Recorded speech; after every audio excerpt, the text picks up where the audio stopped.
Hello friends, I am Manoj. Welcome my channel. आसंतु जानिबा पुरी जगन्नाथ मंदिर रहस्य विषय। पुरी थिबा जगन्नाथ मंदिर विश्व प्रसिद्ध जगन्नाथ मंदिर। एठाको प्रतिदिन लक्ष लक्ष श्रद्धालु दर्शन करने ପାଇଁ ଆସିଥାନ୍ତି। जदि आपनको ये वीडियो भल लागिवो निश्चय सब्सक्राइब और लाइक टे करिवे। जय जगन्नाथ। मु मनोज आपनको स्वागत करूछि।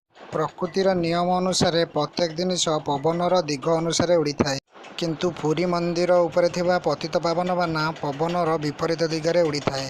द्वितीय रहस्य, दिन बा रातिर कौनसी समय पक्षी माने किंबा एरोप्लेन उपरे दे उड़ती नहीं। तृतीय रहस्य, पुरी मंदिर उपरे थिबा नीलचक्र एमिति एक रहस्य रही जे नीलचक्र को पुरीर जेकोसी स्थान रे छिड़ा होई देखिबे सेतेबेले एही नीलचक्रटी आपण को सामना रे रहिला भली देखा जाई थाए। आसंतु जानिबा चतुर्थ रहस्य, पृथ्वीर जेकोसी समय समुद्र मुहाण दिन समय समुद्र भूमि को एवं राति समय भूमि समुद्र को पवन प्रवाहित होता है, किंतु पुरी समुद्र मुहाण यार उल्टा होता है।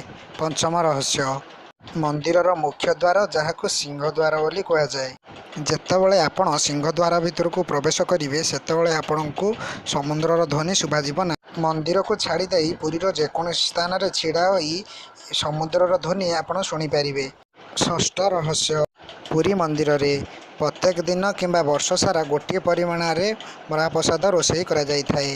केबे एही महाप्रसाद बळे नाही किंबा नियंट हुए नाही। से हजार संख्यक लोक आसतु किंबा लक्ष संख्यक लोक आसतु, केबे बळीची ना केबे नियंट होईची। आसतु जानिबा सप्तम रहस्य, एही विश्व रे सबुठारु बड़ रोषेई घरे प्रभु जगन्नाथ पई रंधा जाउथिबा महाप्रसाद को 400 जन रोषेया एवं 200 जन सहयोगी रोषेई करिथांती। रोषेईशाला रे रोषेई प्रस्तुत करिया पई 7टी माटी पात्र गोटिए उपरे गोटिए रखी गोटिए चुलिया रे बसा जाए।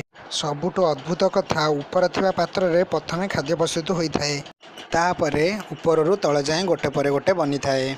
आसंतु जानिबा विश्व प्रसिद्ध जगन्नाथ मंदिरर अष्टम रहस्य, सिंहद्वार सामने थिबा अरुण स्तंभ उच्चरे बहुत लंबा देखा जाई थाए, किंतु से अरुण स्तंभर छाई दिन बेला अदृश्य रही थाए।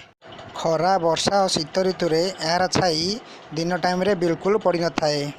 नवम रहस्य, आपण शुणिथिबे किछि वर्ष पूर्व जगन्नाथ मंदिर उपरु एक बड़ पत्थर खसी पड़िथिला, जार ओजन 10 रु 15 टन बोली अनुमान करा जाए।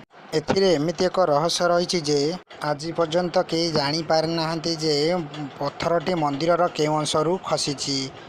आज मध्य यह एक रहस्य रही। आसंतु जानिबा शेष रहस्य वा दशम रहस्य, मंदिर भीतर बाम साइड रे एक बटवृक्ष अच्छी। शास्त्र अनुसार यह बटवृक्षटी बहु पुरातन काल रही आसी। गत किछि वर्ष मध्य बहुत बात्या पवन आसी, किंतु ये वृक्षर कौन क्षति घटी ना। एत गुड़िए रहस्य है पर ये कौन चमत्कार कम नुहे। यह केमिति होई पारुछि यार उत्तर कहा पाखरे भी नहीं। जदि अच्छी समस्त मुहरे गोटे कथा, सबु से प्रभु जगन्नाथ महिमा। यह थिला आम ओडिशार गौरव। जदि आपको ये भिडियोटी भल लगिला ताले शेयर करंतु एवं लाइक करंतु। एही भली भक्तिपूर्ण वीडियो पाई मो चैनल को सब्सक्राइब करंतु। Thank you.